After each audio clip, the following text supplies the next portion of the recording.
Welcome, Mage. I'm Papa Mage, and I'm here with Rhino. Hello. Hello. And today we're actually going to be going over how we organize our MTG collection. The reason why I'm saying we and I'm doing this is because I do most of the organizing and Rhino does most of the playing and using the cards and stuff like that. So I'm going to get right into it and show you what we do to organize our collection. Okay, the first thing I'm going to do is I'm going to show you how we organize our commons and uncommons. This is going to be really quick. As we gain commons and uncommons, and this is Zendikar Rising, we will sort them by color and actually by rarity. This right here is Throne of Eldraine. So you see we've got this nice little plate that we put on either side here. And so these are sorted, and this right here is the green. So this will go white, blue, black, red, green, and then the uncommons for those.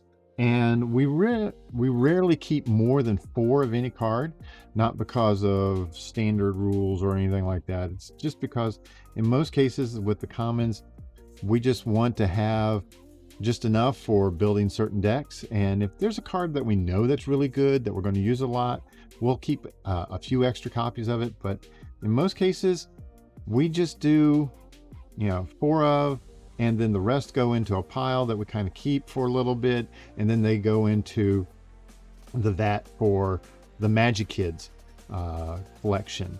And I'll tell you more about MagiKids in a moment. But this way we keep them nice and organized, and they're also alphabetized too. So it makes it real quick and easy. Once you get 4 of, they will fit into a 500 count BCW storage box. Not that we are sponsored by BCW, but we use these. And as you can see in this case, I got an empty deck box here to kind of act as a buffer here, so they don't bounce around too much. We used to have these 660 count boxes because these were what we could easily get. And the problem with them is it just holds too many cards. So we've got other uses for these, but we are slowly getting rid of the 660 count boxes in favor of the 500 count boxes.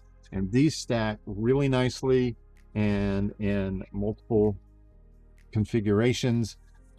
And I'll show you a picture of one of the cabinets that we store our sets in.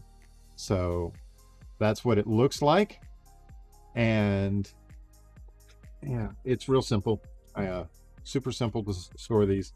And this way we keep our collection down to a minimum. Okay, we have the quote unquote standard trade binder.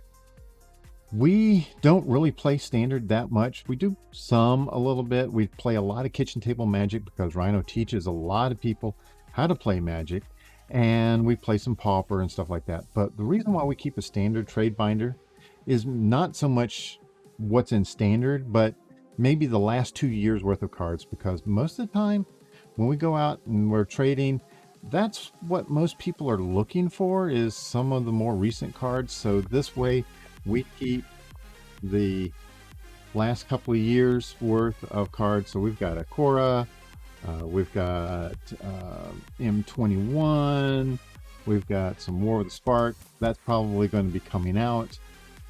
We haven't been getting a lot of people wanting trades for those. There's some M20s that'll probably come out. There's Theros, Beyond Death, so that's probably going to stay in. And oh hey, more Ikora. So we try to keep them sorted by set, and I've got a whole bunch more that we have got with Zendikar Rising and stuff like that that needs to go in here. So I'm going to do that here in just a moment. But you'll notice that we keep them all pretty much sleeved. In fact, this has got a clear sleeve on it. And the ones, once we pull them out, what we do is we've got a backpack over here. And this backpack, nice big backpack, okay? This is where we keep just our rares. And inside of it, we've got 500 count storage boxes, and the cards that are this is lands, this is multicolored. We've got red, green, blue, black, and each of these are sorted alphabetically.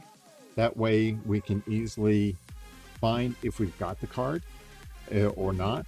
And so that's kind of one of the big things that we do, is we make sure that we keep things relatively well sorted. That way, we can't go, well, do we have that card, or yes, no. The only thing is, if the card is in a deck, we don't necessarily know for certain that it's in the deck, but most of the time we do. We don't have, well, I can't say that we don't have that many decks, because we've got a lot of decks.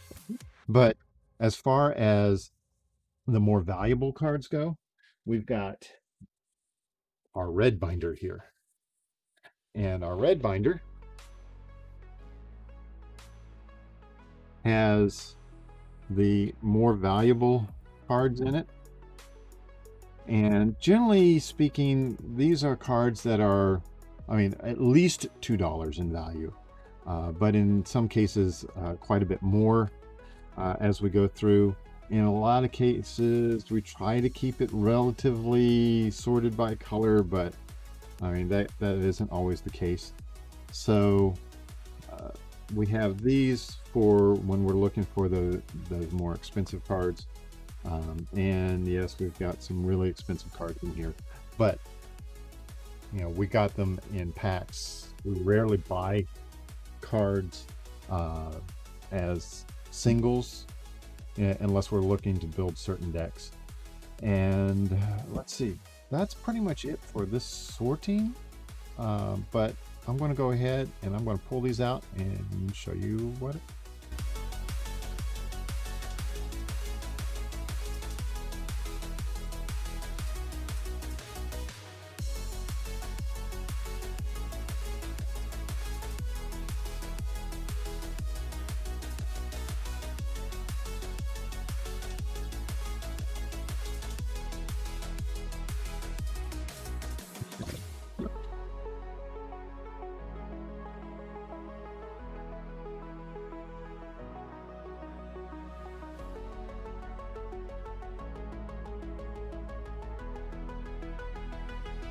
Right, so as you can see, I took out a bunch of cards. Now, we generally only do this once a year, and it's generally about this time of year that we do it, because this will pull up a bunch of cards, and then we'll need to finally get some space in there. And how many pages we've got in here, I don't really know, but I do know that we've got this many clear pages now, and this is what I'm going to put the Zendikar Rising into. And I'll do that here in a moment. But I am also going to go through these two piles here in a moment to determine if there's any of the cards that are of more value, more expensive cards. Generally, more expensive cards have that value because people really want them for certain reasons, and we set them aside to make it easier on us to be able to find those cards. So I'm going to go ahead and put the Zendikar Rising here, and I'll start with white and go on down in Wooburg order: white, blue, black, red, green. Then I'll do artifacts and multicolors, or I'll do multicolors then artifacts and then lands. It just depends. Fortunately, we generally do this on a page by page basis, so it doesn't matter if we get something out of order. We can always change the location fairly easily with this. So going to get to that.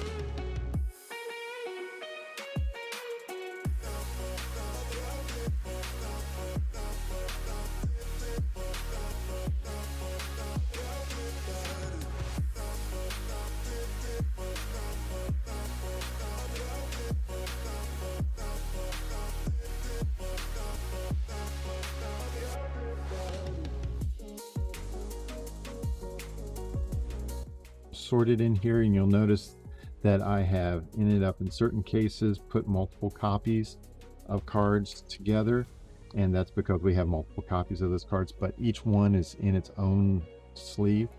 You'll also notice that I always put the cards towards the bottom first, and that's because the bottom sleeves in this case are a lot more secure than the top ones. And if I do any on the top, if I have multiple copies of a card, I'll put those in there because those will stick in a lot better and you won't have any slipping out.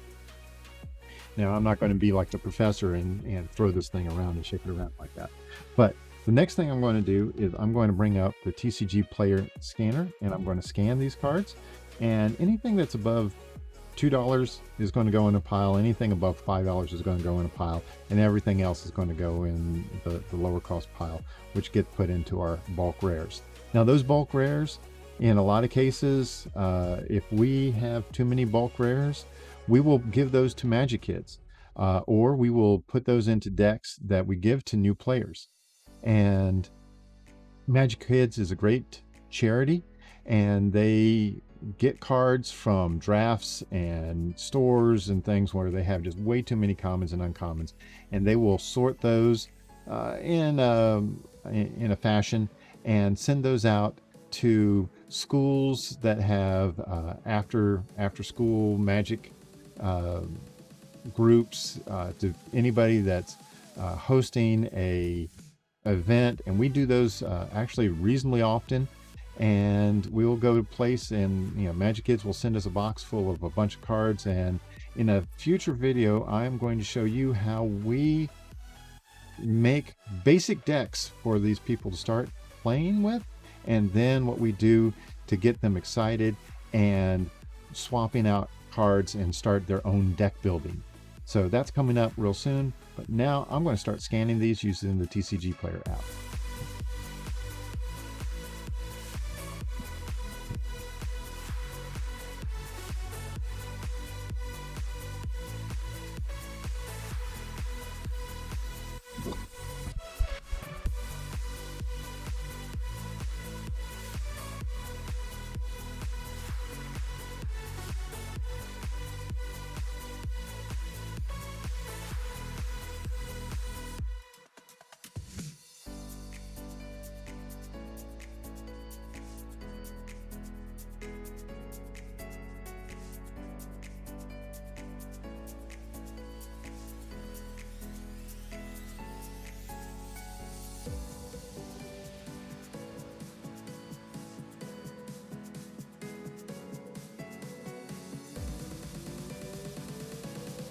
So went through, finished scanning, and I've got the pile of under $2, $2 to about $5, $5, and then and over, and I think this one was like 35 or something like that.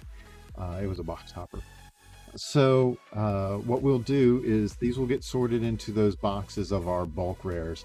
And to tell you the truth, if we have like a whole bunch of copies of something like Ignite the Beacon or something like that, we only need 2 copies, maybe 3, depending on the decks, because these are older sets, and unless something is going to be used in a legacy deck or something like that, we're going to put it into a bulk pile, and anything above like 2 or 3 copies, those will go to decks that we use to build for new players, and then that way they can have a cool rare to, it's not worth a lot, but it's worth something to them.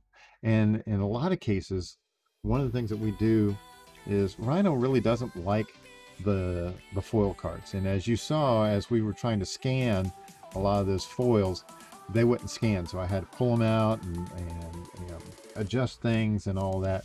Sometimes they don't scan very well in sleeves, but especially the foil cards, he really doesn't, he's not overly fond of them. So we give those away, or we use those to trade, and we'll trade a foil for a couple of copies of the non-foil version, or a non-foil version and something else. And we rarely sell the cards. We just use them for trade and for giveaways. So I've got one more thing that I want to show you, and that is Rhino's binder for cards that are good in Commander. And these have kind of the go-to cards in it. We have signets and different multiple colored lands and things like that that's in here. Extra soul rings, charms that are often used. Those are the sorts of cards that if you don't know what to put in, look through this binder and you'll probably find something. And we've got cultivates in here. Let's see what else.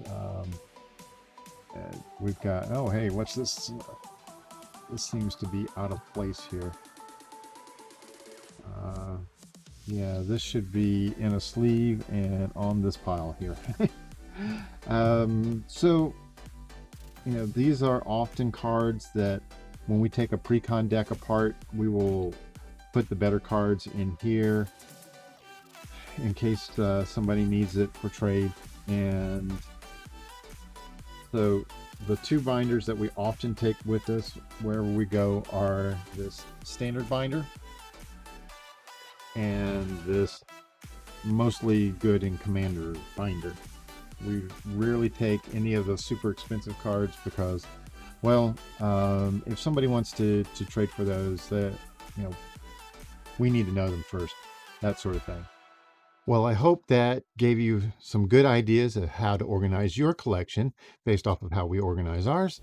And, you know, Rhino has more videos coming out real soon. We've got a couple other cool things coming up, some new merch, a new program that we're going to do, and we'll have more videos coming out real soon. So until then, Papa Mage out.